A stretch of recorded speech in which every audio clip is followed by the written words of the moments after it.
жиын баягы чарбалык менин сөзүм маселеге айланып кетип баратат.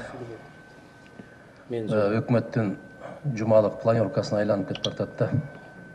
Биз концептуалдуу маселелерди карашыбыз керек да. Биз кайда олтурабыз дагы, кайда баратабыз, кайда барабыз, эмне болуп атабыз. Ар кандай программаларды айтасыздар, Аскар Акаевичтен, Курманбек Салиевичтен, андан кийинки президенттердин баары ушундай керемет программаларды алган. Ошол жерде ошол программалардын баарын ишке ашырабыз деген өкмөт башчылары отурат, колдоп берген депутаттар отурат. Бүт баары жалган. Баары жалган сөз. Кечинде КТРдан баарыңардын биз сизди колдойбуз, аябай жакшы болуп атат, кадырыңызга рахмат, туулган күнүңүз куттуу болсун деген гана калат да КТРда, калган сөздөрдүн баары жок болот. Анан силерге эл ишенеби? Кандай программа болбосун, баарын ишке ашыра турган ал эл болот дагы, мамлекет болот. Мамлекеттеги кадрлар болот. Бүгүнкү күндөгү эң негизги маселе элдин бийликке болгон ишенимин кайтаруу. Мен калп айтпайм, мейли, ак карга катарында көрүп коесуңар, тартип көрбөгөн дегендей кылып туруп. Мен 25 жылдан бери көнүп калгам. Чыгып барып эл менен сүйлөшүп көргүлө. Милицияңарга ишенеби? Жок. Сотуңарга ишенеби? Жок. Акимиңерге ишенеби? Жок. Губернаторуңарга ишенеби? Жок. А ким ишке ашырат аны? Ким үчүн жасалды ошол программа? Же сырттан келип бирөөлөр жасап береби? Жасасак ушул жерде отургандарыбыз баарыбыз жасайт элек 25 жылдын ичинде. Жасалбайт ал нерсе. Элдин ишеними болмайынча эч нерсе жасалбайт. Элдин ишенимин кантип кайтарабыз? Таза шайлоолорду өткөргөндө кайтарабыз. Мына бүгүн жогорку кеңеште отурган ар бир депутат 6 миллион сомдон турат. Булардын баасы 6 миллион сом. Элдин добушун алып келдиби? Акчаны таразага салып келишти. Ошон үчүн бүгүн жогорку кеңеште бир да бир атактуу же жазуучу, же акын, же профессор, же окумуштуу жок. Бүт базардан чыккандар келди. Анан ушулар мыйзам жазабы? Мен каттуу айтам, кечирип койгула бирок. Мен тарыхтын алдында жүзүм жарык болгусу келем. Мен дагы сиздердей кылып мактай алам, көкөлөт алам. Бирок ачуу чындык андан кымбатыраак турат. Ошол шайлоо мыйзамын эгерде жогорку кеңеш жаза албаса, биз мына жана Ишенбай Дүйшөнбич айткандай 6 киши жазып, кол коюп тапшырып бергенбиз колдоруна. Бүгүнкү күндө Кыргызстанда кантип шайлоо өткөрүү керек? Канткенде биз баягы акчаны таразага салган эмес, интеллектуалдык аң сезимди таразага салган, Алтай Асылханович айтып аткан акылды аң сезимди, Медеш Шеримкулович айтып аткан мамлекеттүүлүктү таразага салган инсандар качан келет Кыргызда? Аны караган эч ким жок. Эмнеге? Себеби аны караш үчүн баш керек да. Аны түшүнүш керек. Бүгүнкү күндө жогорку кеңеш бул биржа. Муну өкмөттү колдоп бер десе колдоп берет. 3 күн өткөндөн кийин кокуй жаңылып калып турубуз, муну кетириш керек экен десе, дагы 5 киши кошулуп кетирип берет. Ушул өкмөт. Биз Аскар Акаевичтин мезгилинде нааразы болуп жүрүп турбуз. Чөнтөк парламент болуп калды, юридический отделге айланып калды деп. Биз ошондо ар бир министрди керек болсо өткөрбөй коет элек. Эмнеге? Программасы жакпайт эле. Бүгүн мени кечирип коесуздар, өкмөт башчыңардан баштап вице-премьериңиз бирөөсүн да тааныбайсың. Кайдан келип калды? Эмне болгон киши? Тажрыйбасы кандай? Ал кандай принцип менен келип атат? Мени жакшы көрөт, менин айтканымды жасайт.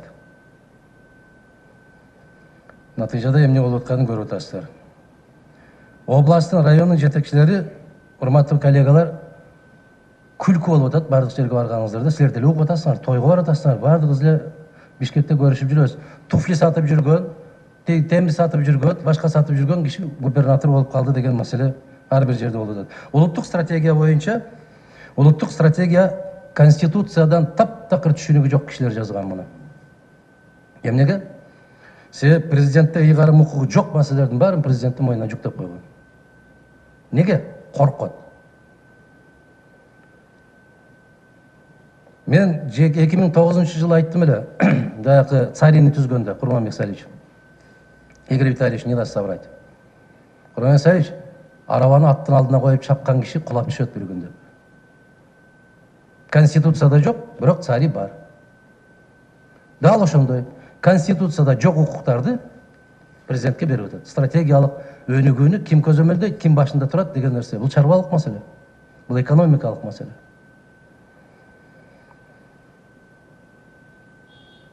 Ушул элибиздин жалпы деңгээлин кандай кылып көтөрөбүз? КТР, ЛТР сыяктуу мамлекеттик телеканалдарда ушундай дискуссиялар болгондо көтөрүлөт.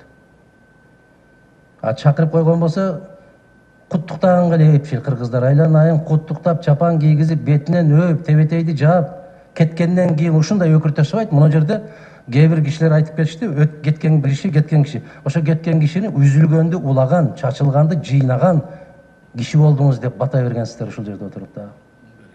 Эми кеткен экен, кечеден бери тепкилеп атасыздар.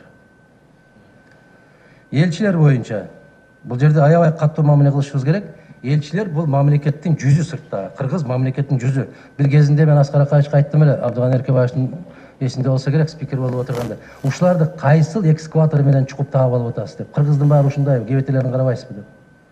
Бүгүн үйлөнбөгөн жигиттерди, эки бала төрөбөгөн, тарбиялабаган кыздарды бүтүндөй баарын элчи кылып жиберип атабыз. Аларга ким кантип мамиле кылат? Россиядагы, Москвада казактардын элчисин карап көргүлө, бывший премьер-министр. Өзбекстандын элчисин карагыла, Россиядагы. Булар стратегиялык мамлекеттерге зубрларды жиберет, кечирип коесуздар. Анан үйлөнбөгөн жигиттерди алып барып, анысы көрүнгөн приемдордо мас болуп көчөдө калып калгандарды булдай маскарачылык болгон эмес. Элчилердин сапатын карап көрбөйсүңөрбү?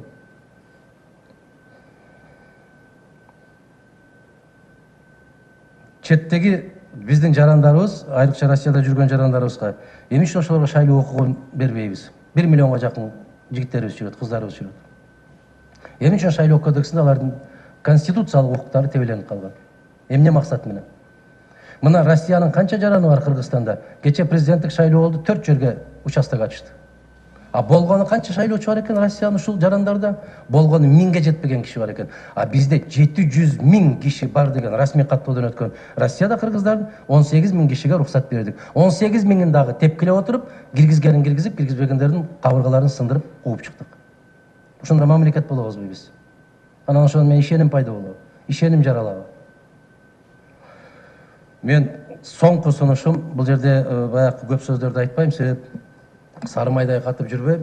Массалык маалымат каражаттарын ачсаңыздар, ошол жерде бүт күн сайын Мадумаров сунуштарын айтып атат. Кемчиликтерин айтып атат.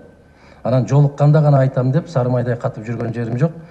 Эң акырында айтарым, урматтуу коллегалар, кыргыз бийлигине элдин ишенимин кайтармайынча программаны алтын тамга менен жазсаңар дагы эч нерсе эч качан ишке ашпайт. Рахмат, ийгилик болсун.